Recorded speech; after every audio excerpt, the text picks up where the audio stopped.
PSL के अंदर अपने जो रिजवान भाई हैं दोस्तों, उनका बल्ला तो जिसे कहते हैं कि बहुत कोई एक्स्ट्रा ऑर्डिनरी नहीं चल रहा उनके दोस्त बाबर आजम की तरह, लेकिन उनके जेस्चर, आपको पता है रजी भाई दिल के शहजादे आदमी हैं, तो कुछ ना कुछ जेस्चर, कुछ ना कुछ डिफरेंट ऐसा कर जाते हैं कि स्पॉटलाइट जो है ना अपने ऊपर ले आते हैं।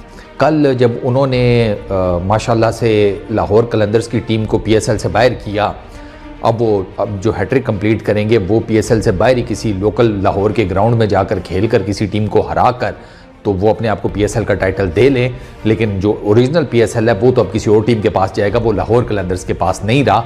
तो खैर उस मैच के बाद प्रेजेंटेशन सेरेमनी में जो रिजवान भाई ने जेस्चर शो किया वो इंतहाई खूबसूरत था, बड़ा क्यूट सा था, और वो ये था कि वो अपनी दोनों बेटियों को लेकर आए हुए थे, प्लस उनके साथ इफ्तिखार अपने चाचा, तो इफ्तिखार की भी जो बेटी हैं वो भी उन्हीं के साथ थी। तो उनके होते हुए, तीनों बच्चियों के होते हुए रिजवान ने अपना वो जो प्रेजेंटेशन के दौरान जो उनका जो एक विनिंग कैप्टन बोलता है तमाम तर बातें, वो उन्होंने उन बच्चियों के बीच में खड़े होकर दी। और इसके अलावा आपको सोशल मीडिया के ऊपर कई और ऐसी वीडियोस भी नज़र आएंगी जहां पर रिजवान इन बच्चियों के साथ ग्राउंड में आगे पीछे घूम रहे हैं, इनको मिलवा रहे हैं प्लेयर्स वगैरह से, ईच एंड एवरीथिंग। तो वो भी सारा कुछ चल रहा था। तो रिजवान भाई की क्या बात है, आपको पता है इस किस्म के वो जेस्चर्स वगैरह देते रहते हैं। वो मेरा ख्याल है हमारी पूरी टीम में ना, बल्कि पूरी टीम क्या, मेरा ख्याल है जितनी क्रिकेट मैंने देखी है अभी तक पाकिस्तान की, डोमेस्टिक, दिस दैट फलानी टिमकानी सारी मिला के, वो सबसे होम्योपैथिक है रिजवान भाई। अब मतलब उसका अगर कोई फ़ायदा नहीं है ना तो उसका कोई नुकसान भी नहीं है। वो ना 3 में ना 13 में, ना वो किसी ग्रुपिंग का पार्ट बनता है, ना उसका ये होता है कि मैं किसी जिसे कहते हैं कोई 2 नंबरी करनी शुरू कर दूं, कोई अपना ग्रुप बना लूं, कोई कप्तानी शप्तानी का सीन, ये वो सारा कुछ ना। रिजवान भाई का ऐसा कोई चक्कर नहीं है। वो इन सारे मामलात से दूर रहते हैं। वो अपनी क्रिकेट खेलते हैं, अपनी बैटिंग, अपनी विकेट कीपिंग के ऊपर फोकस रखते हैं और बस। और इस तरह के खूबसूरत किस्म के जेस्चर्स वो शो करते रहते हैं। जैसे वो क्राइस्ट चर्च की एक मस्जिद में, आपको पता है ना, जुम्मे के दिन खुतबा देने पहुँच गए थे। इनफैक्ट खुतबा कह रहा हूँ, उन्होंने जुम्मे की नमाज के बाद वहाँ पर एक बयान वगैरह दिया था। तबलीगी जमात में काफ़ी आगे पीछे वो रोम अराउंड करते हैं, तो इसलिए वो अक्सर आपको बयान देते हुए कहीं ना कहीं पर नज़र आते हैं।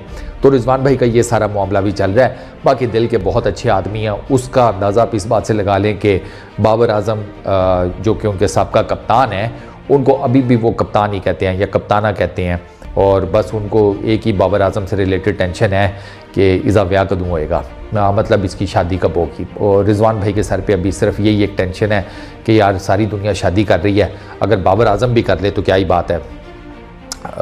रिजवान भी लगता है वो चाह रहे हैं कि जो शादीशुदा हजरात पर गुजरती है, ये छड़े छांड बाबर आजम पे क्यों ना गुजरे। किडिंग मजाक कर रहा हूँ, मुझे पता है शादीशुदा अफराद बहुत सुख में रहते हैं, है ना। चलो कोई बात नहीं। अच्छा, जहाँ तक रिजवान भाई की बैटिंग की बात है, तो रिजवान भाई का पीएसएल जो है वो अभी 50-50 टाइप का चल रहा है। उसकी रीज़न ये है कि 3 उनके बिल्कुल ही कुछ स्कोर नहीं है। 2 मरतबा वो 0 पे आउट हुए हैं। ये लाहौर कलंदर्स वाले मैच में भी वो 0 पर आउट हुए हैं। शाहीन शाह अफरीदी ने उनको बोल्ड कर दिया।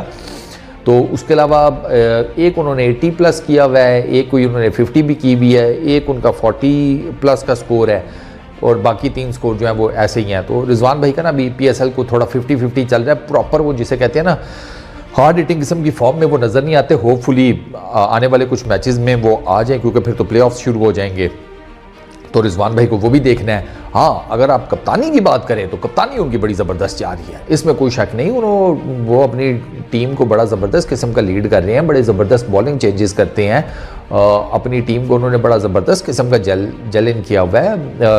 आप उनकी फील्ड चेंजेस देखें, आप उनकी जो एक ओवरऑल जो जिसे कहते हैं ना, एक ओवरऑल जो कप्तान का एक ओरा होता है पूरे ग्राउंड के अंदर, पूरी टीम के ऊपर, वो आपका रिजवान भाई को नज़र आता है। वो मतलब रिजवान भाई का ना पूरी दुनिया को नज़र आ रहा होता है कि यार वो बड़े डिसेंटली हर चीज़ को कैरी कर रहे होते हैं, और हर चीज़ में उन्होंने अपने आप को ना लूप में रखा होता है।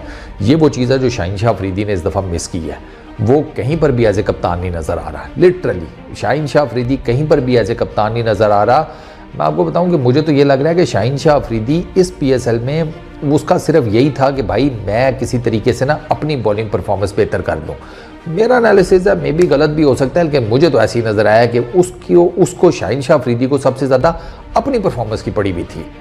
वो मतलब इसी वजह से तो आपको पता है ना 140 का पेस, बड़ी कोशिश हो रही है, ये वो सारा कुछ, और बीच में किराए भी हैं। अगर तो पेस वापस आ जाए तो फिर भी ठीक है, लेकिन वो पेस उसके साथ वो जो लाइन और लेंथ की एक्यूरेसी है वो भी वापस चाहिए, और वो लाइन और लेंथ की एक्यूरेसी वो आएगी जब आपका बायोमैकेनिक्स ठीक होगा।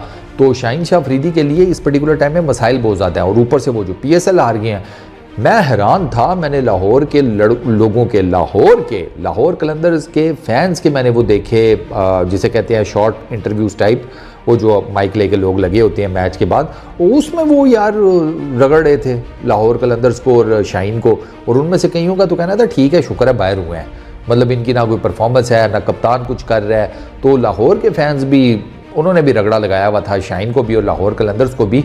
तो शाहीन को काफ़ी कुछ सोचना पड़ेगा, क्योंकि उनकी टीम तो बड़ी सेटल्ड किस्म की टीम थी, और PSL के शुरू होने से पहले वो सबसे ज़्यादा स्ट्रॉन्ग टीम कंसिडर किया जा रहा था। दो के मेरा ये ख्याल था कि इस्लामाबाद यूनाइटेड भी काफ़ी स्ट्रॉन्ग है, लेकिन अगर मैं बाकी टीम्स की परफॉर्मेंस देखूँ तो ये दोनों तो उनके सामने कुछ फ़िलहाल नज़र ही नहीं आ रहे। बट लाहौर कलंदर्स तो बाहर हो गया, वो अब PSL के प्लेऑफ्स में नहीं आ सकता, लेकिन बाकी जो हैं उनका तो अभी देखना पड़ेगा क्या मामला है, क्योंकि अभी चलेगा। और रिजवान भाई की टीम बड़ी ज़बरदस्त किस्म की जा रही है। रिजवान भाई आपको पता है, मैंने आपको बताया ना, रिजवान भाई ही नोज़ द ट्रेल। तो I really wish him best of luck.